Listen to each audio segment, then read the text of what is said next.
Hi, welcome to Gorman Heritage Farm. My name's Nicole. We're really excited to have you today for a field trip here in Southwest Ohio, just near Cincinnati. Ohio has a long history of farming, starting with the Native Americans, who grew corn, beans, squash, and sunflowers right here on this land. In the 19th century, when Europeans came to the United States, they valued the soil and abundant water here in Ohio for farming. The history of Gorman Heritage Farm goes all the way back to 1835. That's when the Brown family immigrated from Scotland. They purchased this land and they started a farm. They even built this barn that we're in today. The Brown family passed their small family farm down through the generations. One of the Brown daughters married a Gorman. So instead of the Brown family farm, it became the Gorman family farm. And it stayed in the family for over 160 years. In the 1990s, this was Jim and Dorothy Gorman's farm, and they were offered millions of dollars from a developer who wanted to build houses here on their land. And they turned it down. They turned down the money and they donated their farm instead to the community. Today, most children do not grow up on family farms. So it's really important that there's a place where they can come if they come for a field trip, if they come for summer camp, if they come for a visit with their family. They can come here and learn where food comes from. They can learn the history of farming. They can learn about sustainable food production right here on Gorman Heritage Farm. One of the important parts of sustainable food production is having healthy soil. And today, you're going to visit parts of the farm and learn about how food is grown and the importance of that soil. I'd like to introduce you to my friend Kelly. She's going to take you around the farm today. Hi, Nicole. Hi, Kelly. Hi, friends. I am so excited to show you around our farm today. We are going to be visiting different areas of our farm while we learn about how food is grown. And I love what Nicole said about the importance of healthy soil. It's important to remember while we're visiting these areas of our farm that everything on a farm starts with the soil. We are going to head out to the garden so that we can look at compost and plant a seed. Are you all ready? Okay, let's go.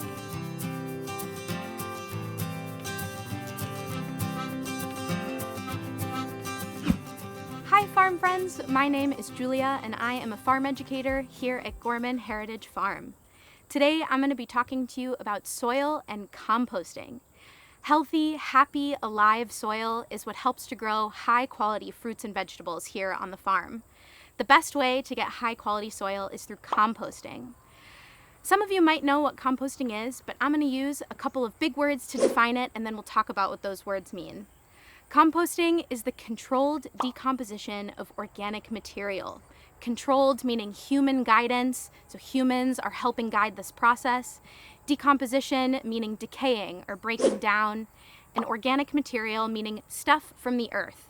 So composting is a process that's happening all around us, and it's the breakdown of natural materials. To make a high quality compost pile, you need nitrogen, carbon, air, and water. Nitrogenous materials, or materials that have nitrogen, are our food scraps. Think about cooking a meal in your kitchen. The carrot tops that might not sound too tasty, the onion peels that aren't edible, or even those strawberry tops that aren't tasty either. All of these have tons of nutrients in them to make good compost. The other material that we need is carbon, or carbonous material. Carbonous material is also something that's all around us. Wood chips, dead leaves, those grass clippings from when you mow the lawn. Mixing those with our food scraps and adding in a little bit of air and water help us grow amazing vegetables. So how does all of this compost break down? We have chunky food scraps and chunky wood chips. How does it turn into amazing, soft, sifted soil to grow vegetables? Well, with the help of microorganisms and fungi and bacteria and also worms, this is how the material breaks down. You heard me, worms. There are two species of worms called night crawlers and red wigglers that are so hungry. When we put them in our compost piles, they munch on all of those food scraps and material and they poop it out. Their poop is called worm castings, and their worm castings have a ton of nutrients for growing high quality vegetables. Worms also swim through the compost pile. They create tunnels in the pile which aerate it. So in addition to nitrogen and carbon, we also have air and water to help turn this into lovely compost. Why is composting so important? Composting is important because food scraps have so much nutrients and energy in them. When we put this in our trash can in our kitchen and it's taken away to the landfill, all of that goes to waste. When it's composted, we instead divert that energy back into the earth. Composting is also important because it allows us to return these materials that came from the earth back to the earth. My favorite motto about composting is that if it comes from the earth, you can put it back. I know that composting sounds so cool and so exciting, and you're probably wondering how you can participate and you can do it at home. There's a couple of ways that you can start composting in your very own kitchen. One of those is by just seeing if your local neighborhood has any services that can pick up your food scraps for you. Another way is by getting a worm bin for your house. You can get a worm bin and feed all of those worms those food scraps. A third way that you can start composting at home, if you have a backyard, is to start throwing those food scraps in a pile with some wood chips, maybe get some neighbors and some friends to join in and start turning that pile. It's a really easy way to help the planet and feel like you're getting your hands dirty and doing something exciting. Why are we talking about composting on a farm? Farmers need to grow fruits and vegetables.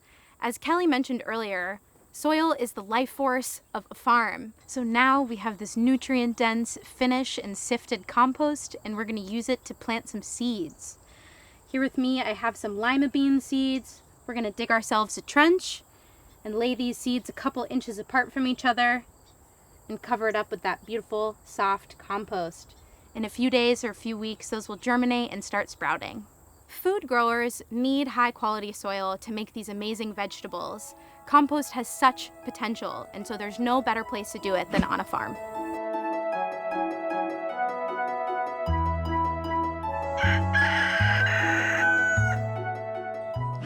Welcome to the hen house. This is where the Gorman family kept their chickens and where we keep our egg-laying chickens today. There are two types of food that we can get from chickens on a farm. One of them is meat. The other one is eggs. Back in the day, the chickens that people ate were just old egg-laying hens that got too old to produce eggs anymore. But today, we have different breeds of chickens that we raise for meat versus the chickens that we raise for egg production. Here on our farm, we have lots of different breeds of chickens, and sometimes different breeds of chickens lay different colors of eggs. Our chickens lay their eggs in these nesting boxes. I'm going to open one of these boxes and see if our chickens have laid any eggs today.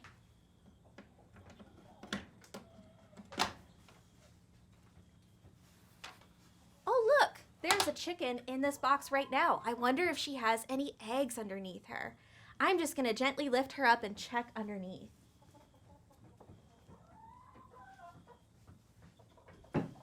Oh, look at that. She has a lot of eggs underneath her. These eggs are very warm because this chicken has been sitting on them.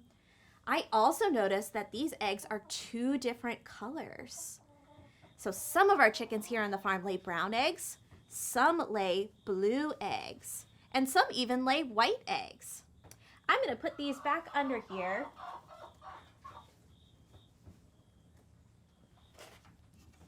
And close up the box. Our farmers will come back later today to collect the eggs. We collect our eggs 2 times a day, one time in the morning and one time in the afternoon. You might be wondering, is there a baby chicken inside of this egg? Well, these eggs are actually food eggs. This is one of our laying hens. Her name is Clarissa. She has some very interesting body parts that we can learn about. Here on the top of her head, she has a body part called her comb. When we get really hot, our bodies sweat to help cool us down, but chickens can't sweat. So that comb sits on the top of her head and it is full of blood vessels. That's what makes it red. And that comb helps to cool her body down when it gets hot. It kind of blows in the wind. This thing underneath her chin does the same thing, but it's got a different name. It's got kind of a fun name to say. It's called her wattle. If you look at her body, you can see that it is covered in feathers. That's because chickens are a bird, and all birds are covered in feathers. Her feathers serve different purposes for her. Some of them help to keep her dry. So her top feathers, they let the rain fall off of her body and keep her dry. Underneath her top feathers, she has her soft, fluffy down feathers. That's what helps to keep her warm. And if we take a look at her wing, you can see that she has these long flight feathers. Chickens can fly just a little bit. They use their wings to help get them up into the nest boxes where they lay their eggs. She also has some pretty cool looking feet. I think her feet kind of look like a dinosaur's feet. That's because chickens are the closest living relative to the T-Rex. On the ends of her feet, she has some pretty long claws. They kind of look sharp, but they're not that sharp. And they are really good for digging into the ground. Our chickens eat feed that's made up of ground corn and other grains. But chickens also like to eat insects and worms, and they use those claws to dig into the ground to uncover those things. While they are doing that, they are affecting the soil. When they are scratching at the ground, they are taking out surface weeds and tilling the soil and making it nice and loose and fluffy. Their droppings also do something to the soil. Their droppings contain nutrients that plants need to grow, like nitrogen and phosphorus. So our chickens have an impact on the soil of our farm too. Now we're going to head out to our market garden, where our gardener, Jason, is going to teach us about harvesting.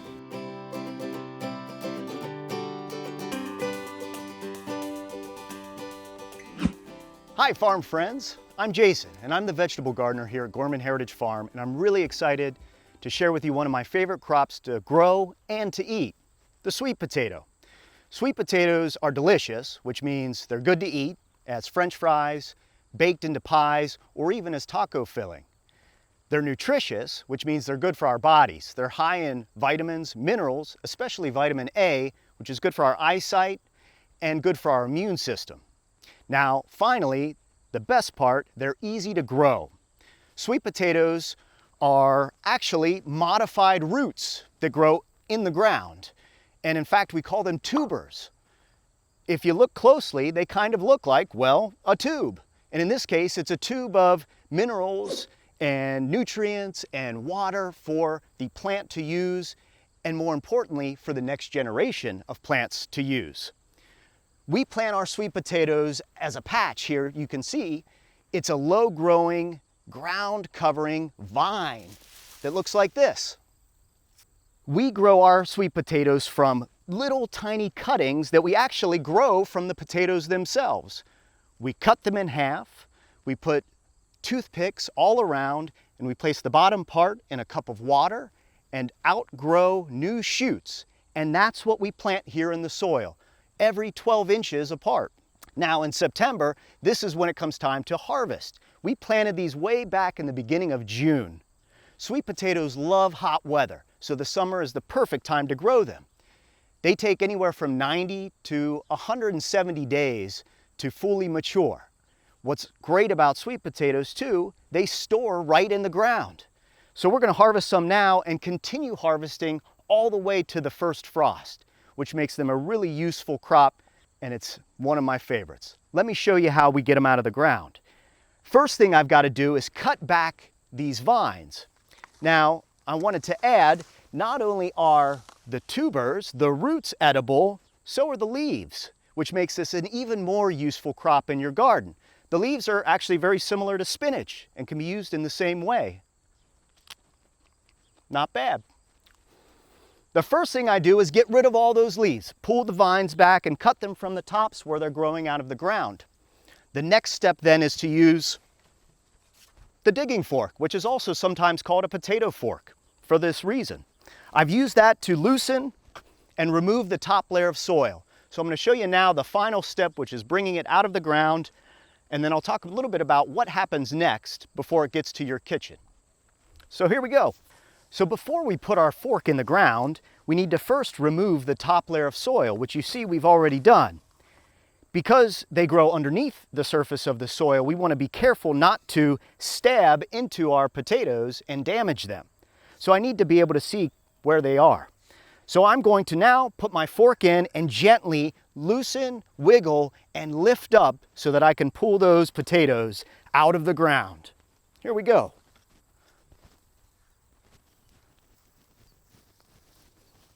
Now, you can see they kind of pop out. And here is a really nice sweet potato. They don't come much nicer than that. Now, we might expect a sweet potato to be light yellow or orange or pink or even this kind of salmon color. So you might be wondering, why is it ugly and discolored here? Well, this is really just from the mulch that we use, which is called leaf mold. It's broken down, shredded leaves, and that dyes the skin brown. It's perfectly safe and healthy and edible. We'll clean them, we'll peel them, and they'll look ready to eat. Now, there aren't just these big ones, there's also these side roots, which we sometimes call laterals or seconds. Now, let me show you. They can grow as far away as 12 inches from where we originally plant them. You can kind of see one sneaking out here. Let me see if I can get this one out too. And sure enough, another really nice looking sweet potato. Man, that looks delicious. So, after we've gone through and we've brought these sweet potatoes out of the ground, we're not quite done yet. First, they need to dry. Because they grow underneath the ground, their skin is kind of damp and a little bit wet. So what we do is we set them out in the sun. This time of year, it's nice and dry with hot sun. And for about 10 days, we let them dry in the sun, keeping them out of the rain. And in that time, the skin begins to harden. And that's what helps make these sweet potatoes so easy and long storing, meaning they last for a long time. Sweet potatoes that are harvested this time of year, they can last well into February, 4 to 6 months from now even. Sweet potatoes are a wonderful addition to any garden. They're delicious, they're nutritious, and they're easy to grow. So I'd really like to encourage you to try sweet potatoes and find out for yourself.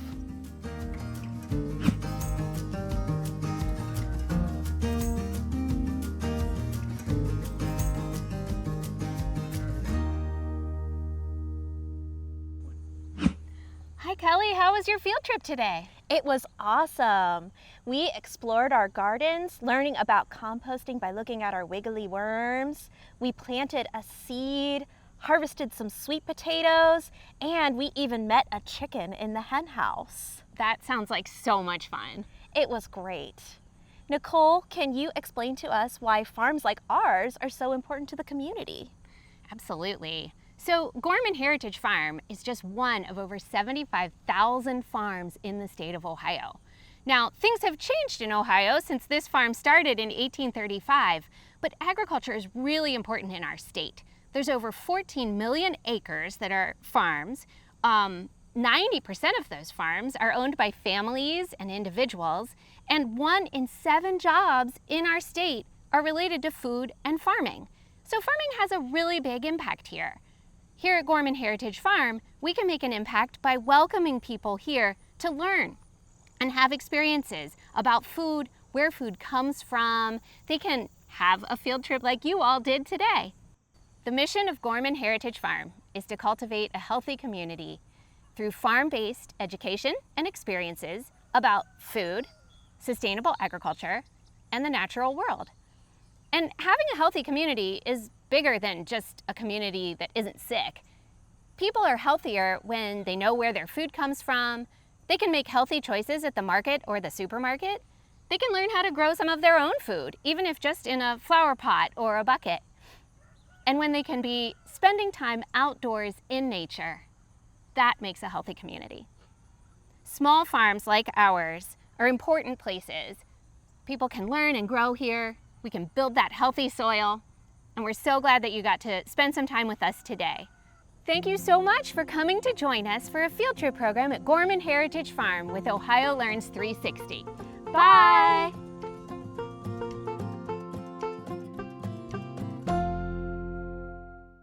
Ohio Learns 360 is made possible through a partnership of the Ohio PBS stations and the Ohio Department of Education, offering free PBS resources for out-of-school programs and serving students in grades K through 5. Learn more at ohiolearns360.org.